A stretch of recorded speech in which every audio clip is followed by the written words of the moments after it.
जीवन के अंदर अनुकूलताएं भी होती हैं, सुख देने वाली परिस्थितियां भी उत्पन्न होती हैं और प्रतिकूलताएं भी आती हैं, बाधाएं भी आती हैं, संकट भी आते हैं। सामान्य लोग सुखदायी परिस्थितियों के आने पर, अनुकूलता के होने पर बहुत प्रसन्न होते हैं, आनंदित होते हैं, और जब संकट आता है, बाधा आती है, प्रतिकूलता आती है तो दुखी भी हो जाते हैं, निराश भी हो जाते हैं, हताश भी हो जाते हैं। तो ये दोनों मानसिक स्थितियां, हर्षित होना या शोकग्रस्त होना, अच्छा नहीं है, श्रेष्ठ नहीं है। ना हर्षित होना चाहिए, ना शोकग्रस्त होना चाहिए। अनुकूलता के होने पर प्रसन्न ना हो, हर्षित ना हो, और बाधा के, प्रतिकूलता के आने पर दुखी ना हो, शोकग्रस्त ना हो। क्योंकि यदि ऐसा होंगे तो क्या हानि है?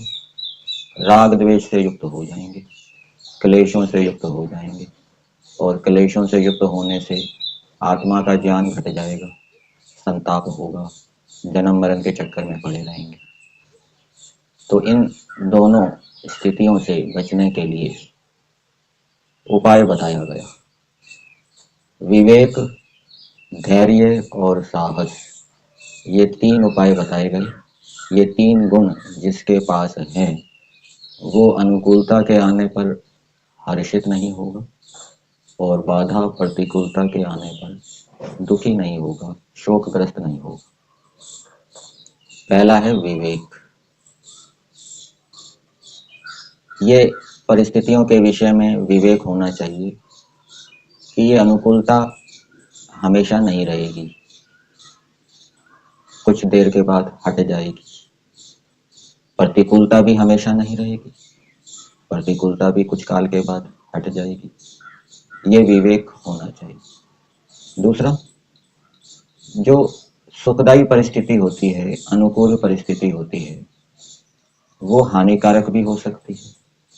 क्योंकि जब जीवन के अंदर बहुत सुख होता है, आनंद होता है, अनुकूलता होती है, तो व्यक्ति आलसी हो जाता है, प्रमादी हो जाता है, लापरवाह हो जाता है, ईश्वर को छोड़ देता है, ईश्वर को भूल जाता है, अच्छे कार्यों को करना छोड़ देता है और विषयों में आसक्त हो जाता है। तो ये अनुकूल परिस्थितियों का दोष है, ठीक है। और प्रतिकूल परिस्थितियां लाभदायक भी हो सकती हैं। प्रतिकूल परिस्थितियों के आने पर, बाधाओं के आने पर व्यक्ति सतर्क, सावधान हो जाता है, अच्छे कार्यों को करना प्रारंभ कर देता है, ईश्वर के साथ जुड़ जाता है। और यदि वो धैर्य पूर्वक प्रतिकूल परिस्थिति में पुरुषार्थ करता रहे तो उस प्रतिकूल परिस्थिति का सामना करने के लिए उसके अंदर जो सोई हुई अप्रकट शक्ति है वो भी पैदा हो सकती है। तो प्रतिकूल परिस्थितियों के लाभ भी हैं। उन लाभों को यदि हम उपस्थित रखेंगे तो प्रतिकूल परिस्थिति से प्रभावित नहीं होंगे। अनुकूल परिस्थितियों के दोष भी, उनको ध्यान में रखेंगे तो अनुकूलता में हम हर्षित नहीं होंगे, सुख नहीं लेंगे। और धैर्य, साहस। साहस क्या कि संसार के लोग अज्ञानी हैं, स्वार्थी हैं, वो बाधाएं उपस्थित करेंगे, प्रतिकूलताएं उपस्थित करेंगे, मैं हिम्मत रखूंगा, घबराऊंगा नहीं, उनका डटकर मुकाबला करूंगा, समाधान निकालूंगा। ऐसा साहस, संकल्प लेके करना। ये नहीं कि प्रतिकूल परिस्थिति के आने पर बस हताश, निराश हो गया, पुरुषार्थ करना ही छोड़ दिया। जिसमें साहस गुण होगा वो प्रतिकूल परिस्थिति से उभरने के लिए, उसका मुकाबला करने के लिए संकल्प लेगा और संकल्प लेके पुरुषार्थ करके उससे जूझ जाएगा, संघर्ष करेगा। ये है साहस। ऐसे ही अनुकूल परिस्थितियों में भी हम विषयों में आसक्त ना हो जाएं, लापरवाह ना हो जाएं, प्रमादी ना हो जाएं, अच्छे कार्यों को करना ना छोड़ दें, तो अनुकूल परिस्थितियों में भी साहस की अपेक्षा है। तो ये साहस गुण और धैर्य, धैर्य क्या है? प्रतिकूलता के आने पर घबराना नहीं, पुरुषार्थ करते रहना अच्छे कार्यों में, और अनुकूलता के आने पर प्रसन्न नहीं होना। तो इन तीनों गुणों का संबंध धर्म आचरण के साथ है, सत्य आचरण के साथ है। जिसने अनुकूल परिस्थितियों की लाभ और हानि जाने हैं, प्रतिकूल परिस्थितियों के भी लाभ और हानि जाने हैं, और जिसने व्यवहार के अंदर सत्य आचरण किया है, अहिंसा, सत्य, अस्तेय आदि का पालन किया है, तो विषम परिस्थिति के उपस्थित होने पर वो विवेक को स्थिर रख पाएगा। कौन? जो धार्मिक होगा, धर्म का आचरण जिसने नियम पूर्वक किया है। लेकिन जिसने व्यवहार के अंदर नियम पूर्वक धर्म का आचरण नहीं किया है, अपने कर्तव्यों का, यज्ञों का पालन नहीं किया है, वो प्रतिकूल या अनुकूल परिस्थिति के आने पर विवेक को उपस्थित नहीं कर पाएगा। ऐसे ही धैर्य है। व्यवहार के अंदर जिसने धैर्य का परिचय दिया है, धर्म का पहला लक्षण क्या है? धृति, धैर्य।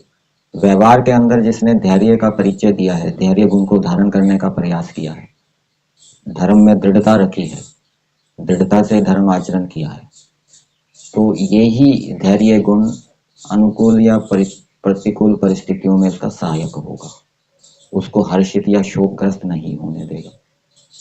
और जिसने व्यवहार के अंदर इस धैर्य का परिचय नहीं दिया, दृढ़ता से धर्म का आचरण नहीं किया, वो नहीं कर पाएगा। तीसरा है साहस। शास्त्रों में क्या विधान किया है? कष्टों के होने पर भी धर्म का सेवन करें। तो कष्ट होने पर भी धर्म का सेवन करना एक साहस है।